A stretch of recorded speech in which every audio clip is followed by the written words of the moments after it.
Mahesh, this rehabilitation bit, as you know, Dr. Menon laid it out and Dr. Jarojani laid it out, is a big challenge area. There aren't enough places, and even if there are some, they aren't equipped enough to handle it. Explain to me your own journey as you kind of went into this direction, as you were coming out of this whole challenge yourself. So, thanks for asking this question, Rohit. It's been a very interesting journey from being a complete alcoholic, as in I would wake up in the morning and crave for alcohol and start drinking, and living a completely counterproductive life, be it social circle, be it family circle, be it business circle, everywhere I was a disaster. And from there, I was totally dependent on alcohol. I went into treatment in 2002. 27 November, I was admitted. This year, 28 November, I'd be about 18 years away from alcohol. Now, coming from there, having lived that life of craving and just identifying only with alcohol, my relationship with my father, my relationship with my wife, my relationship with my mom, my son was in ruins. The only thing I could do in life and be happy about was lie.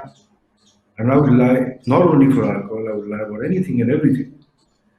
So, looking at myself, the kind of person that I was at that time, and yes, to add icing on the cake, I was a hardcore gambler also.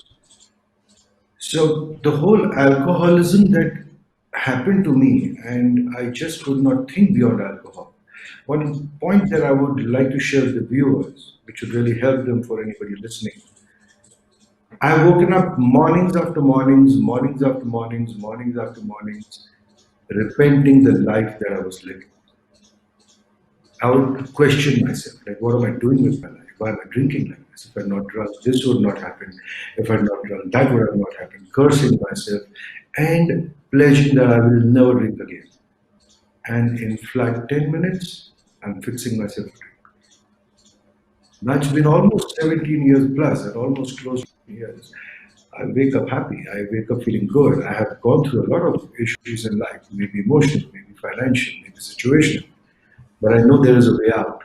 And one simple thing that I learned during these years, or rather, I would say I learned this in the rehab, that alcohol surely wasn't the way. So I don't know if that answers your question. If you would like me to elaborate a bit more, I'll be most happy to. So, as you've gone on and you've worked with many people now in bringing them back to life, all kinds of people, tell me, what is your biggest learning? What is the most difficult part as you deal with people who need to come back out of it? What do you concentrate on primarily? Having shared my story, the kind of person that I was at that time, and what I am today and what I've been over the years, one concrete thought that I know that if my life can change, anybody's life can change. I could count myself as the worst lot. Having said that, my biggest learning over the years has been one very simple reason, one very simple learning. Never give up on something. Never give up on something. And thanks to Dr. Jairajani, thanks to Dr. Menon, they've been my mentors. Dr. Jairajani taught me one simple thing: we will do only volunteering.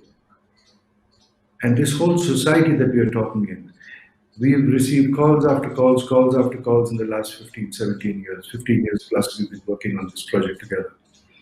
And the biggest issue that we face is how to convince a person to go into a rehab, how to help a person to accept that there is help ahead and life is beautiful. So basically, how to help and motivate a person to get admitted to a rehab or to accept help has been another very good learning.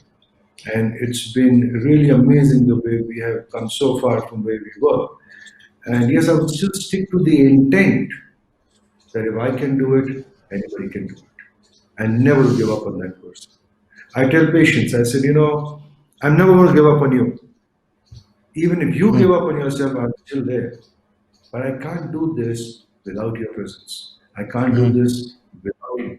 To the people, when we go somewhere, people give us a lot of respect. People say very good things. You actually feel like, wow. But that realization that the way I help myself, that other person is helping himself, and that's his victory, not mine.